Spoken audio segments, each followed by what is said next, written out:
Bismillahirrahmanirrahim. Assalamualaikum warahmatullahi wabarakatuh. Alhamdulillahi wassalatu wassalamu ala rasulillah wa ala alihi wa ala ashabihi wa man wala. Teman-teman sekalian yang dirahmati oleh Allah Subhanahu wa taala, ada seorang yang kaya, ia memiliki harta yang banyak. Suatu ketika ia menaiki mobilnya yang megah dan juga mewah. Di perjalanan ia menoleh ke sebelah kanan, ia melihat sebuah tanaman padi dan juga sawah yang menghijau. Dilihatnya pula seorang lelaki, seorang suami yang tengah menunggu makanan siangnya.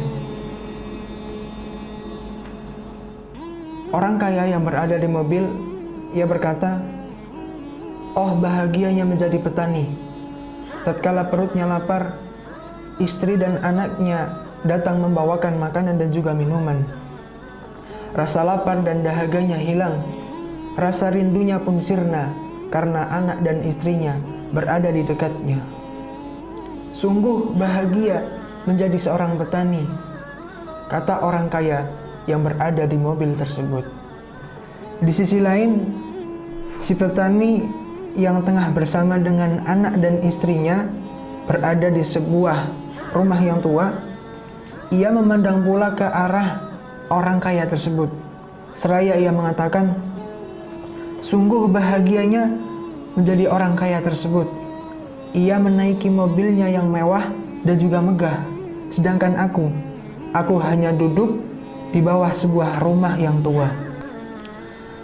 Maka teman-teman sekalian yang dirahmati oleh Allah Subhanahu wa taala, pada hakikatnya kedua manusia tersebut sedang tidak merasakan kebahagiaan. Lalu sebenarnya letak kebahagiaan itu di mana? Siapakah orang yang bahagia? Maka kalau kita membaca kitab-kitab para ulama, kita mendapati bahwasanya makna as-sa'adah, makna kebahagiaan adalah untuk orang-orang yang mereka mempunyai hati yang lapang dengan apapun yang Allah Subhanahu wa taala berikan kepadanya. Kalaulah si petani yang berada di rumah itu ia memiliki hati yang lapang, tentulah ia bahagia.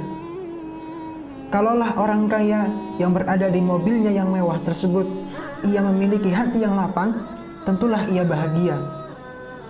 Itulah mengapa Nabi Musa alaihi salam tatkala menghadapi sebuah kepayahan, menghadapi sebuah kesusahan hati, tatkala menghadapi ayah angkatnya Fir'aun, ia meminta kepada Allah Subhanahu wa taala agar diberikan hati yang lapang.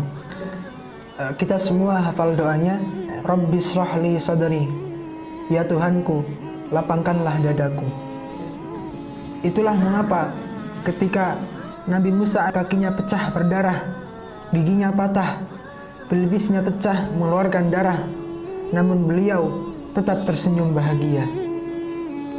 Itu karena Allah Subhanahu wa taala telah memberikan kepada Nabi Musa kelapangan hati.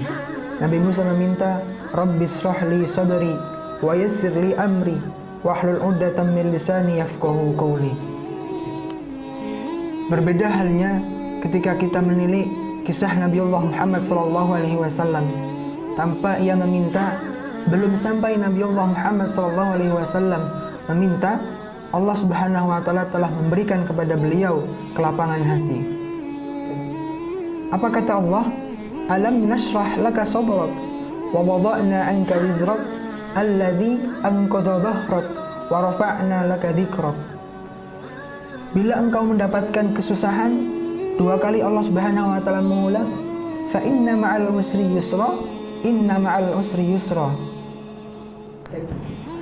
Hati yang lapang itulah yang membuat Buya Hamka tersenyum ketika di dalam penjara.